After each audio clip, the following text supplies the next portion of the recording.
Hello दोस्तों, कैसे हैं सब। मैं हिमांशु स्वागत करता हूं आप सबका आपके अपने चैनल कॉमिक वर्ल्ड पर। तो चलिए दोस्तों, शुरू करते हैं राज कॉमिक्स में तिरंगा सीरीज की अगली कॉमिक्स डिवाइसर, जो कि खूनी एपिसोड का दूसरा भाग है।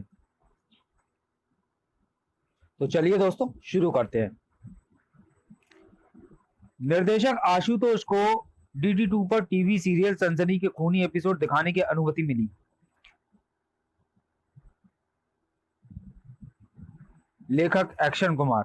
ऐसी खबरों को प्राप्त करने का स्रोत उसने बनाया समाचार पत्रिका के एक कार्यक्रम आज तक को। खबरें अभी और भी हैं, देखते रहिए आज तक। शहर में घटने वाली सनसनी के सत्य कथाओं की खोज में जुट गया। आज तक के प्रत्येक शनिवार के एपिसोड से उसे सनसनी के लिए मिली रोमांचक कहानियां। इन घटनाओं में हत्याएं देशबंधु कॉलेज के प्रोफेसर की हुई थी। हत्यारे डिवाइसर ने उन्हें मारने के लिए रेत के स्पीडी कड़ों और डेथ रिंग का प्रयोग किया। तीसरी हत्या के लिए हत्यारा जब क्रशर नाम के डिवाइस को लेकर प्रोफेसर रमन के घर पहुंचा तो उसकी इस कोशिश को तिरंगा ने विफल कर दिया, मगर डिवाइसर वहां से भागने में सफल हो गया। प्रोफेसर रमन के बयान के आधार पर तिरंगा उसे हॉस्पिटल पहुंचाकर प्रोफेसर आचार्य के फ्लैट पर पहुंचा। वहां कंप्यूटर ऑन करते ही उसे स्क्रीन पर बारी बारी से दिखाई पड़े हुए तीनों डिवाइस, जिनका प्रयोग डिवाइसर ने हत्याओं और हत्याओं की कोशिशों में किया था, जिन्हें देखते ही तिरंगा को यह समझते देर नहीं लगेगी कि डिवाइसर प्रोफेसर आचार्य ही है। मगर तभी जहां हो वहीं खड़े रहो। यहां तक का कथानक आपने पढ़ा पूर्व कॉमिक खूनी एपिसोड में। अब आगे क्या होता है यह प्रस्तुत चित्रकथा में पढ़ें। मगर तिरंगा के लिए उस आदेश को मानना बिल्कुल भी जरूरी नहीं था। तिरंगा की उस सटीक ठोकर के साथ ही पिस्टल आगंतुक के हाथ से निकल गया। फुर्ती के साथ उठकर खड़े हुए तिरंगा का वह घूसा इतनी शक्ति के साथ सामने वाले के चेहरे से टकराया कि उसके जहन के चारों ओर इंद्रधनुष चमक उठा। ताक! तिरंगा उस ठोकर को उसके पेट में जड़ने के साथ ही गुर्रा उठा। तुम प्रोफेसर आचार्य हो ना? आह! दूसरे ही पल तिरंगा ने वह स्विच दबाकर कमरे को रोशनी से सराबोर कर दिया। तिरंगा तुम? मैं तो तुम्हें कोई चोर समझा मैंने तो तुम्हें कोई चोर समझा था। चोरों को सारे चोर नजर आते हैं। तुम्हारा खेल खत्म हो चुका है डिवाइसर। तुम किस खेल का जिक्र कर रहे हो? और तुमने मुझे डिवाइसर क्यों कहा? क्योंकि तुम ही वो डिवाइसर हो जिसने 3 अलग अलग मौत के उपकरण यानी डिवाइस बनाकर 4 हत्याएं कर दी और 5वें को बुरी तरह से घायल कर दिया। जबकि तुम इन सब में सॉरी सभी हताहत व्यक्ति देशबंधु कॉलेज के वो प्रोफेसर थे जिन्हें तुमसे पहले पदोन्नत कर दिया गया था। जबकि तुम इन सब में सीनियर थे। इसी आक्रोश में भरकर तुमने न सिर्फ अपनी नौकरी से इस्तीफा दे दिया बल्कि डिवाइसर बनकर एक के बाद एक खून भी करते चले गए। नहीं, यह झूठ है। मैंने किसी की हत्या नहीं की। अगर तुमने हत्या नहीं की तो तुम्हारे कंप्यूटर में उन्हीं डिवाइसों की तकनीक किसने फीड कर दी जिससे कि कत्ल हुए? ये डिवाइस तो मैंने ही डिजाइन किए थे, क्योंकि मैं देशबंधु कॉलेज के यांत्रिक इंजीनियरिंग विभाग में था। ये डिवाइस तो मेरे पास सुरक्षित रखे हैं। बहुत खूब। कहाँ हैं? अगर अब तुम कहोगे कि वो डिवाइस तो यहाँ से चोरी हो गए हैं। हाँ, अब तुम्हें जो भी कहना है कानून के कटघरे में कहना। डिवाइसर मैं डिवाइसर नहीं हूँ। उस शनिवार के आज तक में क्रशर से हत्या की कोशिश का समाचार ही वह खबर थी जिस पर टिकी थी एक्शन कुमार की निगाहें। ये था वो डिवाइस क्रशर जिससे प्रोफेसर रमन को बेरहमी से मारने की चेष्टा की गई थी। ये थे समाचार आज तक। इंतजार कीजिए सोमवार तक। सोमवार को लोग आज तक का नहीं, सनसनी के लिए नए एपिसोड का इंतजार करेंगे जल्दी ही। कमाल का दिमाग पाया है तुमने भी एक्शन कुमार। और ये कमाल ये भी है कि सभी हत्याएं डिवाइसर शनिवार को ही करता है। शनिवार के आज तक के बाद सिर्फ 2 घंटे में तुम हत्या के कारणों सहित एक शानदार थ्रिल स्क्रिप्ट मुझे लिखकर भी दे देते हो। आपसे वायदा जो किया था कि आपको एक शानदार स्क्रिप्ट समय पर दे दूंगा। बाकी माँ सरस्वती की कृपा है आशुतोष साहब। आशुतोष ने आदत अनुसार पुनः सिक्का हवा में उछाला, मगर इस बार सिक्का वापस आशुतोष की हथेली पर नहीं पहुंचा, बल्कि आकर ठहरा था तिरंगा की हथेली पर। Mister action Kumar, mister Ashutosh, अब आप डिवाइसर को भूल जाइए, क्योंकि उसे मैं अभी अभी पकड़कर लॉकअप में पहुंचा कर आ रहा हूं। अब आप उसके जुर्म की शनिवार की प्रतीक्षा करेंगे तो सोमवार को आपका 4था एपिसोड प्रसारित नहीं हो पाएगा। Goodbye. ये तो तिरंगा था। अरे रोको उसे तो मैं फिल्माना चाहता हूँ। तिरंगा ठहरो, मैं तुम्हें 50,000 दूंगा। मगर तिरंगा तो वहां से कूच कर चुका था। उस शनिवार को ठीक 7 बजे पुरानी दिल्ली रेलवे स्टेशन पर हमेशा की तरह भीड़ थी। लोकल ट्रेन पकड़ने वाले डेली पैसेंजरों को घर पहुंचने की इस वक्त बहुत जल्दी होती है। इस भीड़ में कंधे से कंधा टकराकर तो छिलते ही हैं, लेकिन अगर किसी कलाई पर बंधा कोई यंत्र भी हरकत में आ जाए और उसकी नोक किसी दूसरी कलाई से टकरा टकरा जाए तो किसी को आभास भी नहीं होगा कि भयानक गड़बड़ हो चुकी है, जबकि वो व्यक्ति दूसरे ही पल बुरी तरह से लड़खड़ा चुका था। आह! उस व्यक्ति ने अपने सीनों को ऐसे भींच लिया मानो उसे अटैक पड़ा हो। आह! अरे क्या हुआ इसे? शायद हार्ट अटैक पड़ा है। उसके जबड़े दर्द से बुरी तरह से भिज गए थे, जिस्म पसीने से लथपथ होता चला गया था। इसकी जेबें टटोलो, अगर ये हार्ट पेशेंट है तो इसकी जेब में दवा जरूर होगी। क्रॉसिंग ब्रिज पर भीड़ में ही खड़े उस रहस्यमय व्यक्ति ने अपना हैट थोड़ा ऊंचा किया। मास्क के नीचे धूर्ततापूर्ण मुस्कान थी उसके होठों पर।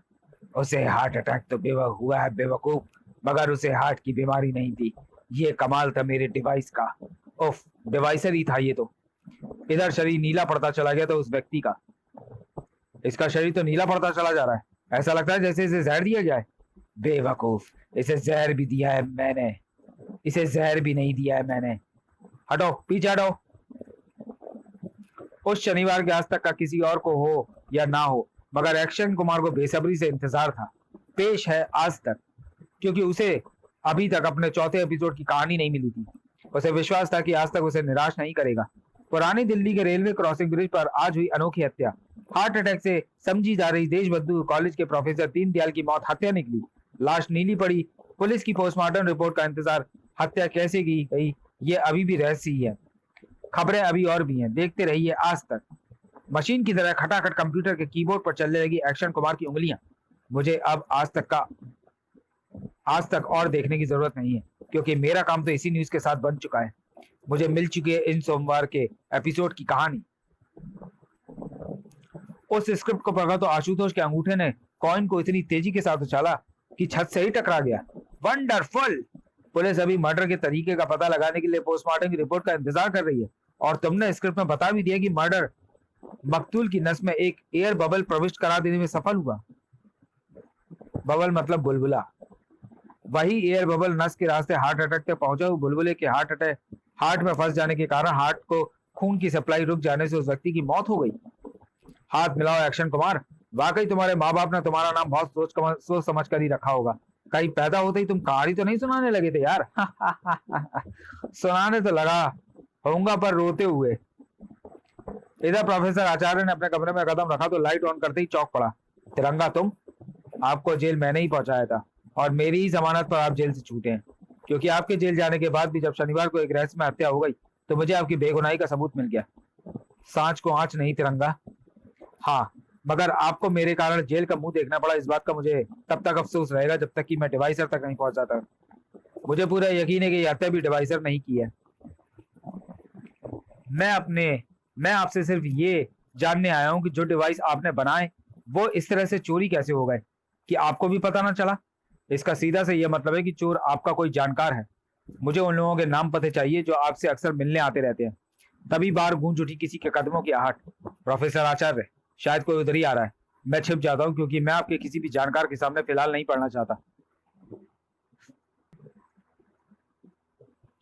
आने वाले की सूरत अगर उस वक्त तिरंगा देख लेता तो शायद उछले बिना ना रहता। ओह थैंक्स गॉड, आचार्य की तुम जेल से छूट गए। मैं भी वहीं से आ रहा हूँ। मैं वहां तुमसे ही मिलने गया था। मैं तो तिरंगा को ब्रिलियंट समझता था, मगर अब पता चला कि उसकी नजरें भी धोखा खा सकती हैं। वो भी निर्दोषों के गिरेबान थाम सकता है। तिरंगा सुन रहा था उन शब्दों को जिसका एक एक शब्द उसके हृदय पर शूल की तरह चुभ रहा था। सचमुच ये भूल तो उससे ही हुई थी। इस भूल का प्रायश्चित केवल डिवाइसर की गिरफ्तारी ही हो सकता है। तभी अपने कानों में गूंजी उस ध्वनि को सुनकर उसकी आंखें बेनता ढंग से सिकुड़ गईं। सिक्का उछलने की यह आवाज मैंने कहीं सुनी है। खन! यह आवाज तो, ओह, क्या यहाँ पर आशुतोष आया हुआ है? अच्छा, तो आचार्य मैं चलता हूँ, मुझे बहुत काम है। तिरंगा ओट से बाहर निकला। सनसनी सीरियल के निर्देशक आशुतोष से आपका क्या संबंध है? मैं उसके थ्रिलिंग सीरियल्स के लिए नए तरह के डिवाइस बनाकर उसे देता रहता हूँ। तिरंगा, ये लो उन लोगों की लिस्ट। अरे, बिना लिस्ट लिए चला गया? हाँ, क्योंकि आशुतोष को यहाँ देखने के बाद अब मुझे उस लिस्ट की कोई जरूरत नहीं। इधर 5 स्टार होटल के स्विमिंग पूल की 30 फुट की हाइट से समर सॉल्ट का रोमांच लेने के लिए तैयार थे मिस्टर दीनानाथ। 30 फुट की हाइट में 8-9 समर सॉल्ट का कमाल मैंने दीनानाथ को ही करते देखा है। प्रत्येक शाम का रूटीन ही था ये उनका। समरसॉल्ट के बाद दीनानाथ अब पानी में डुबकी लगाने की मुद्रा में हाथ नीचे कर चुका था और ठीक उसी पल उनकी समरसॉल्ट को देखने के लिए अक्सर ही वहां लोग इकट्ठे रहते थे। मिस्टर दीनानाथ को ओलंपिक में भेजा जाना चाहिए था। वहां टिकट लेना पड़ता है भैया, पड़ेगा भैया, यहाँ मुफ्त में कमाल देखने को मिल रहा है। हा हा हा। दीनानाथ की आंखें भय व आश्चर्य के साथ फैल गई। Oh no! वहां मौजूद प्रत्येक शख्स की जैसे सांसें रुक सी गई। नहीं, उफ, ये क्या हुआ? स्विमिंग पूल में भरे पानी का लेवल अचानक तेजी के साथ घटने लगा है। उस समय दीनानाथ पानी की सतह से 6 फुट ऊपर था। स्विमिंग पूल में पानी का लेवल 8 फुट, यानी उसकी मौत निश्चित हो गई थी।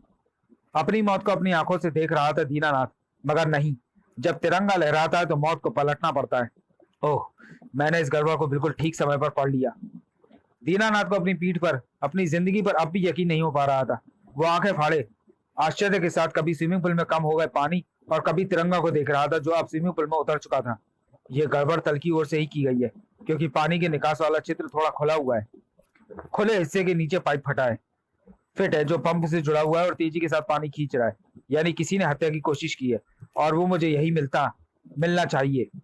सचमुच वो तिरंगा को वही मिलने वाला था, क्योंकि उसे तो तिरंगा के वहां पहुंच जाने की उम्मीद सपने में भी नहीं थी। इस बार मैंने प्रयोग किया सुपर स्पीड पंपिंग सेट का, जिससे फौरन स्विमिंग पूल में भरा पानी कम हो गया।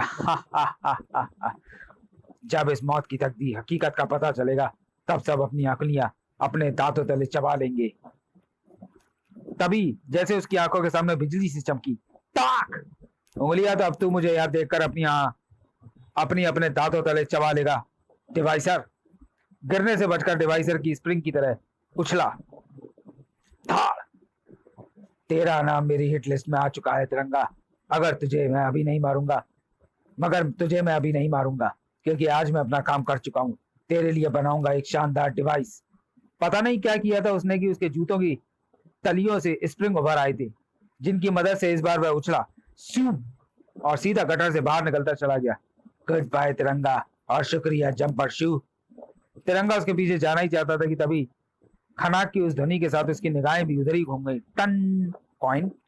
1 रुपए के उस प्राचीन सिक्के की तरह ही चमक उठी थी अब तिरंगा की निगाहें। डिवाइसर, अब तुम मुझसे बच नहीं सकते।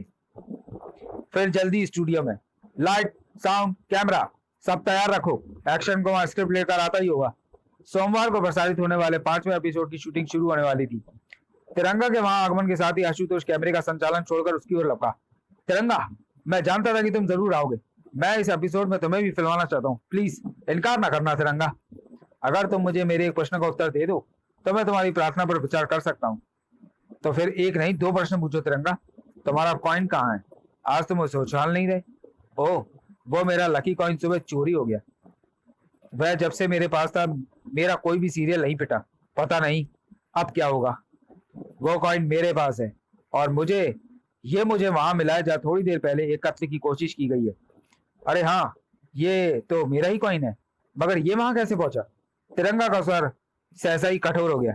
ये मुझे डिवाइसर के पास से मिला है मिस्टर आशुतोष, जो उस वक्त तक तो मेरे हाथों से बच निकला था, मगर अब नहीं बचेगा, क्योंकि तुम ही डिवाइसर हो। नहीं, मैं डिवाइसर नहीं हूँ। एक्शन कुमार, इसे समझाओ। मैं डिवाइसर नहीं हूँ। तुम्हारे डिवाइसर होने की मेरे पास 2 वजह हैं। एक तो ये कॉइन, दूसरा प्रोफेसर आचार्य से तुम्हारा संबंध, जिसके बनाए डिवाइसों को तुमने हत्याओं के लिए प्रयोग किया। आप घबराइए नहीं आशुतोष साहब, मैं आपकी जमानत का प्रबंध करता हूँ। जरूर करो। बिना आशुतोष साहब की शूटिंग कैसे होगी? तब तक शूटिंग मैं करूंगा, क्योंकि इस एपिसोड को तैयार करना बेहद जरूरी है। इस स्क्रिप्ट से अपना अपना रोल पढ़ लो। वह एपिसोड भी सोमवार को समय पर प्रसारित हो गया था। तिरंगा ने बचा लिया लोक पत्रिका के प्रकाशक दीनानाथ को। डिवाइसर को फौरन पकड़ना चाहिए, वरना ये कत्लेआम मचा देगा। इधर एक्शन कुमार की सभी कोशिशों के बावजूद भी आशुतोष की जमानत नहीं हो पाई थी। आपके जमानत ना हो जाने के होने की वजह यह है आशुतोष साहब कि आपको तिरंगा ने गिरफ्तार किया है। आशुतोष की कनपटियां सुलग उठी। तिरंगा ने मुझे बेकसूर पकड़ा है। काश इस बार डिवाइसर अपना निशाना तिरंगा को ही बनाए। आज एक और शनिवार था, मगर तिरंगा आज डिवाइसर की ओर से निश्चिंत था। यह गश्त उसकी रूटीन की गश्त थी।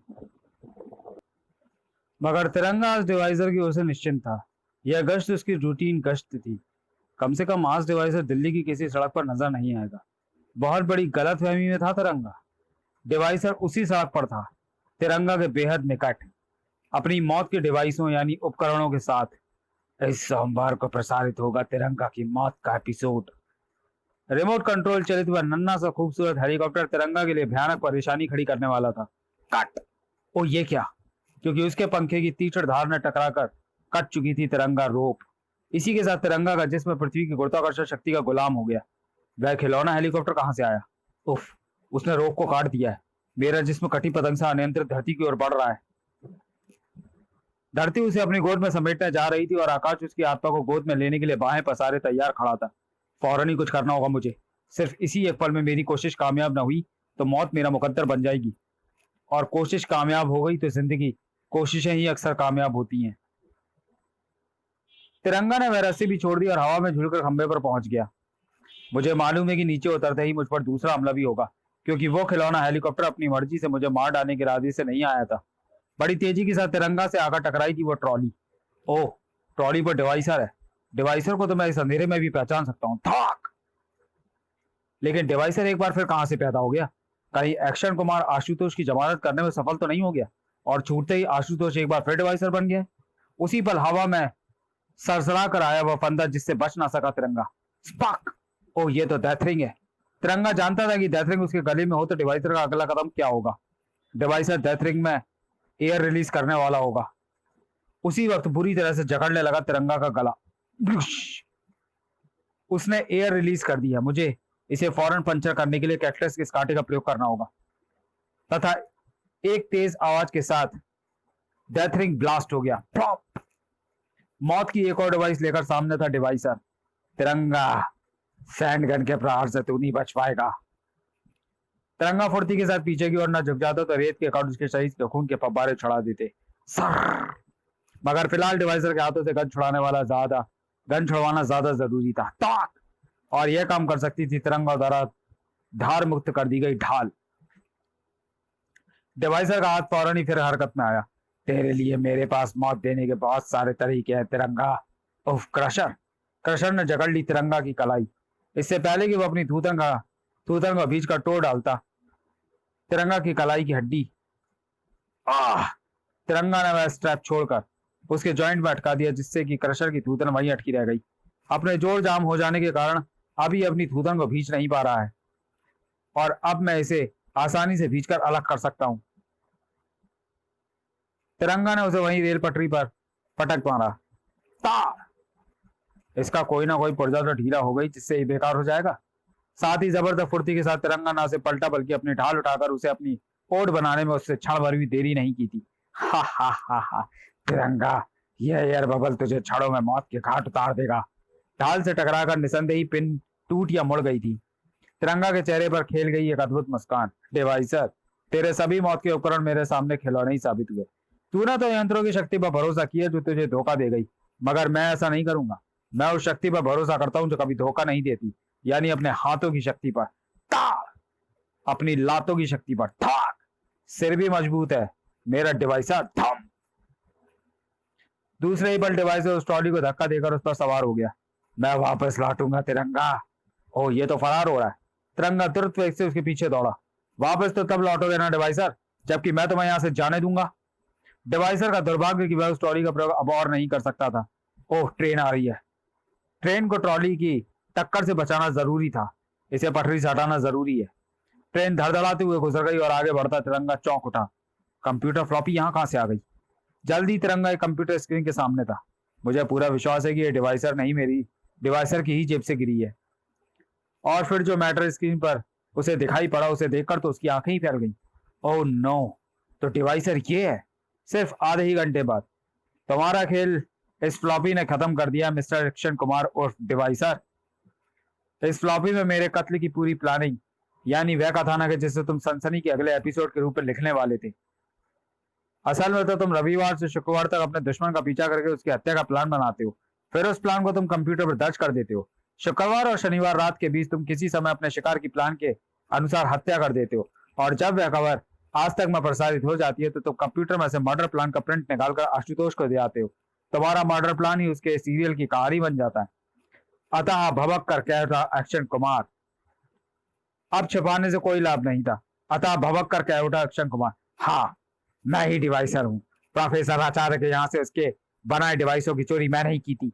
मैंने उन्हीं यंत्रों से प्रोफेसर व उस प्रकाशक पर हमला किया। मैंने ही आशुतोष को जेल भिजवाया, घटना स्थल पर उसका कॉइन छोड़कर। मगर तुमने ऐसा किया क्यों? बचपन से ही मुझे रोमांचक व जासूसी कहानियां लिखने का शौक था। कॉलेज में मैं पहुंचा तो अभी हर वक्त कहानियों, उनके पात्रों व सिचुएशंस के बारे में ही सोचता रहता था। मेरा लगभग हर प्रोफेसर मेरे इस शौक को जान चुका था। उसने मुझे कई चेतावनियां मिल चुकी थी क्योंकि मैं नोट्स की बजाय कहानियां लिखता था। तुम मेरी क्लास से इसी वक्त बाहर चले जाओ। चार अपने प्रोफेसर की उस हरकत पर मैं बेफार पड़ा। सर, आपने मेरी कहानी फाड़ दी। हाँ, और अगर तुम फौरन ही बाहर न निकल गए तो मैं तुम्हें धक्के देकर क्लासरूम से बाहर कर दूंगा। मैंने भी क्लासरूम से जाने से मना कर दिया तो उन्होंने सारी क्लास के सामने मुझे न सिर्फ तमाचा जड़ दिया बल्कि धक्के देकर क्लासरूम से बाहर निकाल दिया। ताक! मैं अपमान की अनुभूति से जल उठा। उन दिनों कॉलेज की वार्षिक पत्रिका के छपने की तैयारियां चल रही थी। Notice board. मैंने अपने प्रोफेसर को पात्र बनाकर एक ऐसी थ्रिलर कहानी लिखी जिसमें प्रोफेसर का एक फूल प्रूफ योजना के तहत मर्डर हो जाता है। वो कहानी मैंने पत्रिका के लिए सबमिट करवा दी। पत्रिका के लिए सभी मैटर छांटने का काम उन्हीं 3 प्रोफेसरों की सिलेक्शन कमेटी कर रही थी, जिन्हें मैंने बाद में खत्म किया। उस वक्त मैं हक्का बक्का रह गया जब कॉलेज में प्रवेश करते ही मुझे पुलिस ने हथकड़ियों से जकड़ दिया। यह मर्डर प्लान तुमने बनाया? हाँ, मगर ये तो कहानी है। नहीं, यह मर्डर प्लान है जो अचानक हमारे हाथ लग गया। तुम अपनी बेइज्जती का बदला लेने के लिए मुझे इसी प्लान से मारना चाहते थे? नहीं, ये झूठ है। मुझे कॉलेज से रेस्टिकेट कर दिया गया। 3 माह की जेल काटकर जब मैं बाहर निकला तो मेरा अंग अंग उन धूर्त प्रोफेसरों से बदला लेने के लिए भड़क रहा था। खत्म कर दूंगा सबको। मगर किसी को खत्म कर देना इतना आसान नहीं होता। उसके लिए मुझे पैसा चाहिए था। मैं प्रकाशक दीनानाथ के पास अपनी कहानियां लेकर गया, मगर ये कहानी है, इससे अच्छी कहानी तो मेरा बेटा लिख लेता है जो 5वीं क्लास में है। मैं आशुतोष साहब के पास गया। उस वक्त वे अपने मित्र प्रोफेसर आचार्य से कुछ ऐसे अद्भुत डिवाइसों के बारे में बातें कर रहे थे जिनका प्रयोग वो अपने सीरियल में करना चाहते थे। प्रोफेसर उन्हें बता रहा था कि उसने कुछ डिवाइसें तैयार किए हुए हैं। प्रोफेसर के जाने के बाद मैंने जो कहानी आइडिया उन्हें दिया उसे पकड़ गेट आउट। फिर वही जवाब मिला जिसकी मुझे पूरी पूरी उम्मीद थी। वहां से बेइज्जत होने के बाद मेरे दिमाग में गूंज उठे हुए डिवाइस। फिर मैं एक एक करके उन डिवाइसों को प्रोफेसर आचार्य के घर से चुरा लाया और आशुतोष साहब के सामने मैंने एक बार फिर अपना प्लान रखा। इस बार मेरा प्लान उन्हें जज गया और फिर उन डिवाइसों से ही मैंने डिवाइसर बनकर कत्ल करने शुरू कर दिए और आशुतोष साहब को लिखकर देने लगा सनसनीखेज कहानियां। मैं तो आशुतोष साहब को भी कत्ल कर देता, मगर हालात ने मुझे उन्हें जेल ही भेजने पर विवश कर दिया और हमेशा की तरह झूठ हार गया और सच्चाई जीत गई। किसी ने सच ही कहा है कि सच्चाई छुप नहीं सकती बनावट के उसूलों से, कि खुशबू आ नहीं सकती कभी कागज के फूलों से। समाप्त। तो चलिए दोस्तों, वीडियो को यही समाप्त करते हैं और मिलते हैं राज कॉमिक्स में तिरंगा सीरीज की अगली कॉमिक्स